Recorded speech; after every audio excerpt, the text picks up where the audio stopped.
Buonasera da Sicilia 24, i titoli del telegiornale.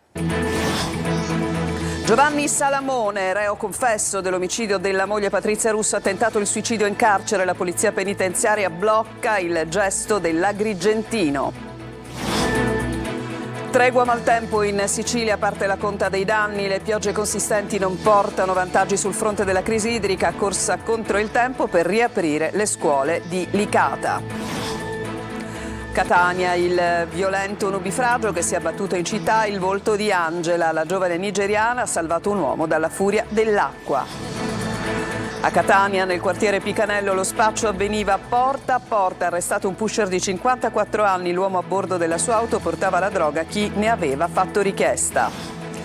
Dal Gabon al centro di cardiochirurgia pediatrica di Taormina, il viaggio della speranza di Grace, 12 anni, affetta da cardiopatia congenita. Calcio, il Catania pareggia in extremis 2-2 a Foggia, il secondo gol rossazzurro durante il recupero, firmato da Di Gennaro. Toscano dice è stata una prova di forza.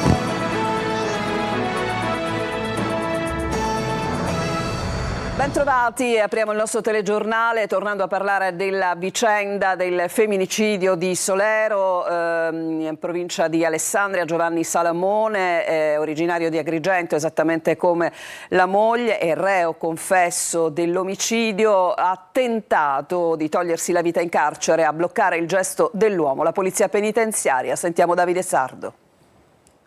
Mi sento depresso, ho dei debiti, ho fatto una cavolata. Così ha risposto e ripetuto Giovanni Salamone, 61 anni, l'imprenditore agricolo di Agrigento, reo confesso dell'omicidio della moglie Patrizia Russo, 53 anni, anche a lei di Agrigento, uccisa all'alba di mercoledì scorso nella loro camera da letto a Solero, in provincia di Alessandria. Verosimilmente tale stato depressivo e di disperazione conseguente a quanto accaduto ha indotto l'uomo a tentare il suicidio nel carcere Cantiello e Gaeta di Alessandria. Ha approfittato dell'assenza del compagno di cella in doccia e si è legato al collo un cappio rudimentale ricavato con delle lenzuola. Gli agenti della polizia penitenziaria lo hanno bloccato in tempo. Il dirigente del sindacato di categoria OSAP, Leo Breducci, sottolinea: è stato un intervento encomiabile, nonostante la penuria di strumenti organici, donne e uomini del corpo continuano a fare in fondo il proprio dovere con la massima professionalità. Ed è morto dopo oltre 40 giorni di coma Fausto Teri, 48 anni, che lo scorso 7 settembre sul lungomare di Marsala venne tamponato da una Jeep bianca mentre era alla guida del suo scooter sul quale viaggiava anche il figlio. Teri aveva riportato gravi lesioni mentre chi era al volante della Jeep è fuggito e finora non è stato identificato. Voltiamo pagina, ci occupiamo della tregua del maltempo in Sicilia, ma i temporali di ieri hanno comunque lasciato danni e disagi. Per ripristinare tutti i servizi ci vorranno diversi giorni. Nonostante le piogge consistenti, nessun vantaggio sul fronte della crisi idrica e domani le valutazioni sul tavolo di una giunta di governo urgente. Manlio Viola. Il maltempo allenta la sua presa sulla Sicilia, ma lascia dietro di sé una lunga scia di danni e disagi per superare i quali non basteranno 48 ore. A Licata, nell'Agrigentino, il fiume Salso è tornato a scorrere entro gli argini, ma l'esondazione ha paralizzato economia e servizi. Si lavora con ruspe e pale meccaniche per liberare il mercato ortofrutticolo, ma non soltanto quello. Alla Gata c'è anche la stazione ferroviaria. Corsa contro il tempo per liberare dal fango 2 istituti scolastici e le strade di accesso e deflusso per permettere la ripresa delle attività didattiche. È tornata la normalità invece la situazione all'aeroporto di Palermo, chiuso per allagamento. Bus dell'AST hanno portato i passeggeri da Palermo a Trapani mentre venivano risolti i problemi in aerostazione, dove si è assistito anche a numerosi blackout, almeno 3. Si valutano i danni alla viabilità nell'Ennese e nel Nisseno, dove si transita ma a velocità ridotta e con tratti a doppio senso di circolazione alternata. Limitazioni al traffico invece a Bonpietro nel Palermitano per colpa di una frana che ha invaso la sede stradale. Intanto è già tempo di conta dei danni. Il presidente della regione Renato Schifani ha convocato una giunta regionale d'urgenza per valutare la situazione. Molti tecnici sono al lavoro proprio per la stima dei danni e che, ripeto, sono un po' diffusi su tutta la Sicilia, ma non sono incendi. Ci aspettavamo degli effetti più forti che per fortuna non si sono avuti.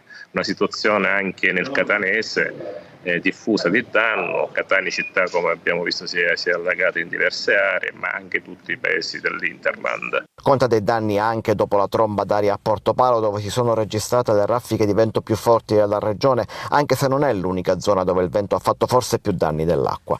Nonostante le piogge copiose, però, poca acqua negli invasi che necessitano di piogge meno violente e più durature per innalzarsi. L'acqua però ha dato almeno respiro alle campagne assetate. Catania si è svegliata con il sole. Il nubifragio di ieri mattina però ha lasciato il segno, soprattutto in via Etnea. Il servizio è di Giusy Lazzara. Succede tutte le volte che piove. Vedete, la strada adesso è pulita, qua c'era un macello. Mi dispiace, purtroppo abbiamo trovato pure un gattino, diciamo che in fin di vita e poi è deceduto appunto. In via Etnea è tornato il sole, Catania si risveglia con il sereno, ma la furia dell'acqua ancora pesa sui negozi e su chi ci lavora. Si è allagato il negozio, è entrata tutta l'acqua e quindi giustamente c'era fango. Hai avuto anche paura perché è stata una situazione anche di allarme per certi versi. Allora, paura nello scendere per venire a lavorare un pochino sì, poi fortunatamente quando siamo arrivate già la situazione era calma. Si tolgono le protezioni di ferro, si cerca di tornare alla normalità. Molti dei negozianti si sono attrezzati in tempo e contenuto così i danni. Ma andando in giro incontriamo i turisti che già ieri pomeriggio sono tornati in città. Questo scenario un po' apocalittico lì per lì come sensazione. C'era solo là al mercato, era rimasta una macchina sopra il palo, sopra il paletto. Però che impressione le ha fatto? Ma guardi, in realtà mi ha impressionato di più il fatto che con molta calma hanno ripulito tutto in poco tempo. In tour per Catania vediamo che in viale Regina Margherita l'asfalto ha ceduto, le transenne dividono la carreggiata e le auto si dividono al passaggio. Qui siamo in piazza Dante dove la pioggia non sembra aver causato danni e in via Etnea c'è la gara podistica amatoriale degli universitari. E noi restiamo ancora a Catania perché il volto che sicuramente è rimasto di questa giornata particolare di nubifragio, scusate, è il volto di una giovane nigeriana che si è distinta per il suo coraggio, per avere salvato un uomo proprio dalla furia delle acque. Siamo andati a trovarla, il servizio. È tornata stamattina al lavoro come un giorno normale. La incontriamo dietro al bancone del bar dove lavora. Angela è la giovane nigeriana che ha salvato un uomo travolto dalla furia dell'acqua in via Etnea. Stavo male, nessuno lo volevo aiutare, quindi mi sono preso questo coraggio a aiutare. Per me il mio pensiero è per salvare la nostra sedia, il nostro tavolino. Quindi ho visto che lui scivolava con l'acqua, che l'acqua stava portando via con i motocicli e ho dovuto aiutare questo signore. Per me era una prova, ho detto va bene, vediamo se mi riesci a aiutare, a spingere. Perché ho visto che il signore stava male, scolavo sangue dal naso. Quando l'ha portato in salvo cosa gli ha detto? Non ha mai detto niente, non lo so che fine ha fatto questo signore. Non l'ho visto più. Ma per lei è stato normale, insomma, soccorrere una persona che stava male? Le era mai successo? È la prima volta? A me io sono felice, sono contenta, sono felice e contenta che ho salvato qualcuno. Lei oggi è venuto per ringraziare? Guarda quella ragazza. Perché io mi trovavo sopra, è stato un eroe, proprio a salvare una vita così e si è messo in pericolo praticamente, no? Oggi anche il sindaco trantino e il prefetto Librizzi sono andati a salutarla, ma per lei ci sarà un riconoscimento ufficiale al comune. E dopo l'emergenza di ieri, appunto con il maltempo che ha colpito drammaticamente la città, ne abbiamo parlato nei nostri servizi, oggi è il giorno dell'analisi. Passata l'emergenza, la domanda è: ma perché la città si riduce sempre così? Sentiamo Orazio Longo. Passata l'emergenza, la domanda che un po' tutti si fanno è: perché Catania si riduce così?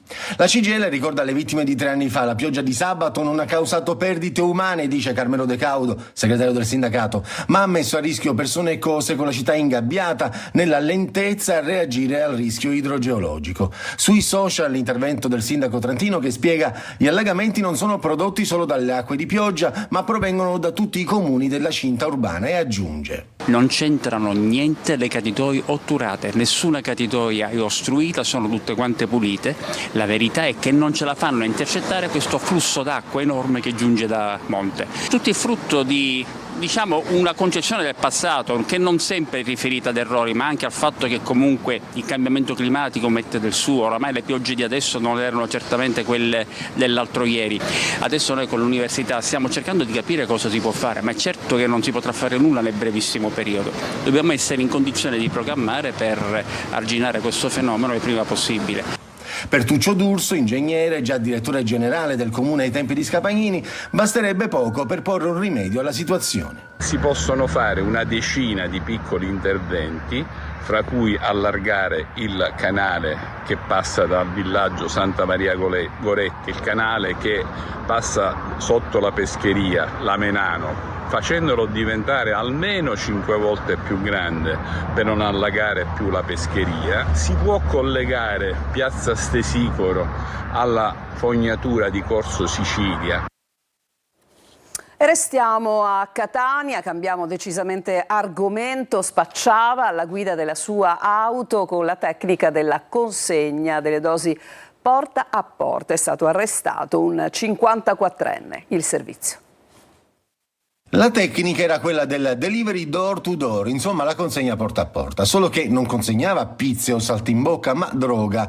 Un uomo di 54 anni è stato arrestato dai carabinieri del nucleo investigativo di Catania che hanno portato a termine un'operazione nel popoloso quartiere di Picanello. L'uomo veniva contattato dai propri clienti, confezionava lo stupefacente che custodiva nel proprio appartamento, quindi partiva alla guida di una Fiat Panda bianca per consegnare il prodotto a domicilio, destreggiandosi a gran velocità nei vicoletti del quartiere.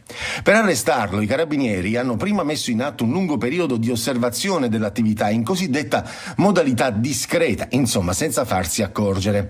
Predisposte le squadre sotto l'abitazione lungo le strade che il corriere era solito percorrere, hanno atteso il momento migliore per bloccarlo, cioè quando lo hanno visto uscire dal portoncino del suo palazzo mentre si avvicinava alla sua auto. Accerchiato e bloccato, il pusher è stato trovato con 3 involucri di cocaina e una busta di plastica con diversi grammi di marijuana nelle tasche dei pantaloni.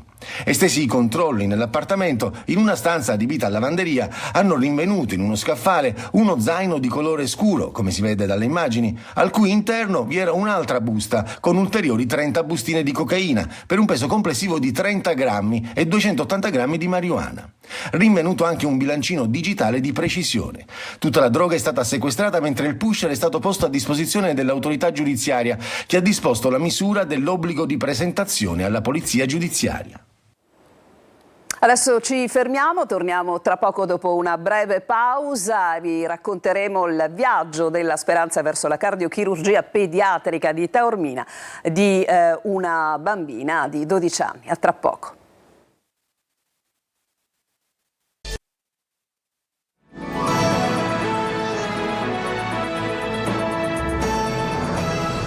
Siamo tornati in studio dal Gabon al centro di cardiochirurgia pediatrica di Taormina. La storia di Grace, quella che vi raccontiamo, una bambina di 12 anni affetta da cardiopatia congenita. Ma sentiamo Francesco Triolo.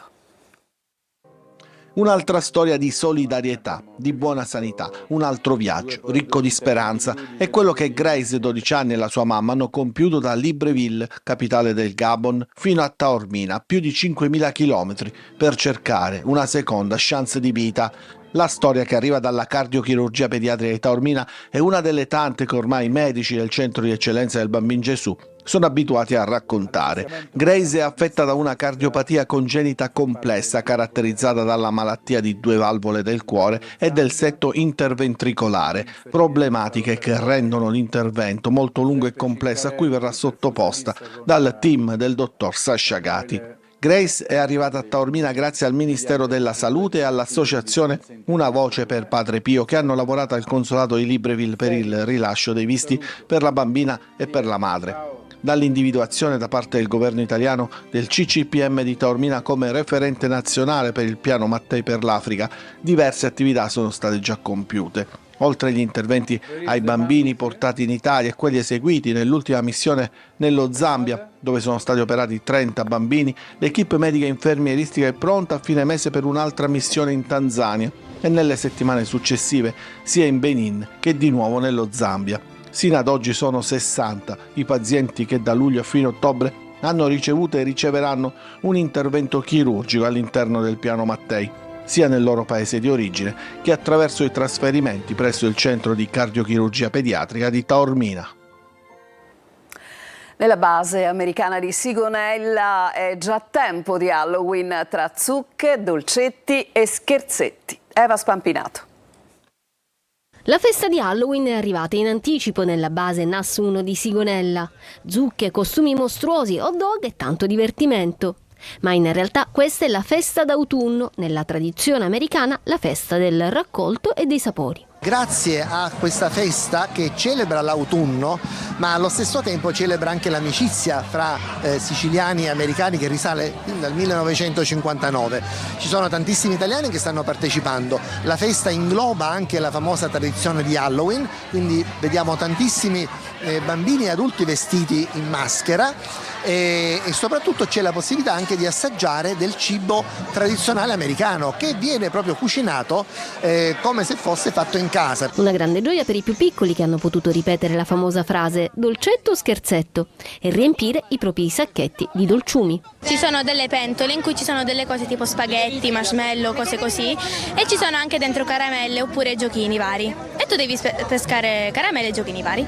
So Halloween to us in the United States is... Per noi Halloween è praticamente quel momento dell'anno nel quale si esce da quella che è la comfort zone per potersi vestire da quello che magari tu non sei o dal tuo supereroe preferito e quindi è un modo anche per condividere e fare, questa è una tradizione molto antica per noi. Non potevano mancare gli stand con il tipico cibo americano, dagli hot dog alle torte di zucca e a sera inoltrata tutti sul palco per la sfilata e la premiazione delle più belle maschere a tema. C'è un'altra pausa e poi il calcio. Cominceremo con il Catania che è riuscito a pareggiare in extremis a Foggia 2-2. A tra poco.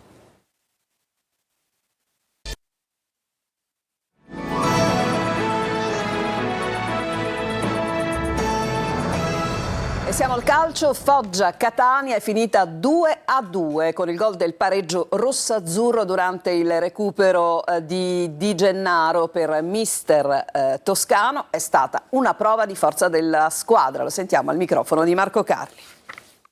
È stata una prova di forza da parte del Catania, perché non era facile ribaltare un risultato del genere. Se poi vai a analizzare ed entri dentro la partita, il primo tempo non mi è piaciuto. Dal punto di vista dell'approccio sapevamo che l'ambiente era particolare, che il Foggia sarebbe partito forte, aggressivo sulle seconde palle e in quelle cose noi siamo mancati. A prescindere dagli interpreti, ma poi il secondo tempo siamo entrati con una determinazione diversa, con un'aggressione diversa, abbiamo iniziato a rubare più palle, ad arrivare primi sulle seconde palle, avere più lucidità quando si costruiva, non abbiamo perso la testa anche sul rigore sbagliato, una cosa importante, questo è un aspetto che mi è piaciuto, si è continuato ad attaccare nonostante eravamo sotto di 2 gol, abbiamo avuto altre occasioni anche con Pippo, con Inglese, alla fine abbiamo raccolto quello che abbiamo prodotto per 45 minuti perché abbiamo messo il Foggia nella prima metà campo, hanno fatto gol su una ripartenza, su una seconda palla anche lì. Vittoria schiacciante del Trapani sull'Audace Cerignola oggi pomeriggio alla Provinciale, finita 5-1 per la squadra di Aronica contro una diretta concorrente per l'alta classifica. E adesso al Palermo, pareggio colmo di rimpianti per il Palermo che a Modena non va oltre il 2-2, il servizio. Sfuma 5 minuti dalla fine il sogno del Palermo di sbancare Modena e di rilanciarsi ai piani alti della classifica di Serie B. A fine primo tempo rosanero avanti per 2-0 grazie ai gol di Verra e Insigne con un rigore sbagliato da Henry. Era tutto pronto per il decollo, ma poi nella ripresa è cambiato tutto. Il Modena pareggia il match grazie ai gol di Gliuzzi e poi a quello di Caldara nel finale sotto la pioggia. Il Palermo scivola proprio sul più bello quando stava già intravedendo il traguardo. Non ci possiamo permettere di giocare un tempo così come il primo tempo dove sbagliamo pure il rigore, facciamo 2 gol, abbiamo fatto veramente bene, e un secondo invece dove abbiamo smesso di giocare per un episodio, perché vinciamo 2-0 e abbiamo subito un episodio dopo 2 minuti del secondo tempo. Questo lo possiamo cambiare se ci rendiamo conto che questa è una qualità importante per una squadra che che deve far bene, perché non è solo la qualità del gioco, non è solo la qualità dei giocatori, ma il carattere dei giocatori, e oggi dentro alla partita non siamo stati bravi in tutte le partite che si sono venute a creare. Il Palermo dai 2 volti, una squadra che pecca sempre nella continuità, stessi errori, stesso copione della stagione scorsa. Dobbiamo ripartire, lavorare sulle cose che sono venute meno e che magari sappiamo anche, però dobbiamo ripartire già da lunedì con la testa alla prossima partita. Il cambio passo non c'è stato, lassù Pisa, Spezia e Sassuolo hanno un'altra marcia. Sabato al Barbera arriva la Reggiana. E per questa edizione di Sicilia 24 è tutto, grazie per averci seguito e a tutti una buona serata.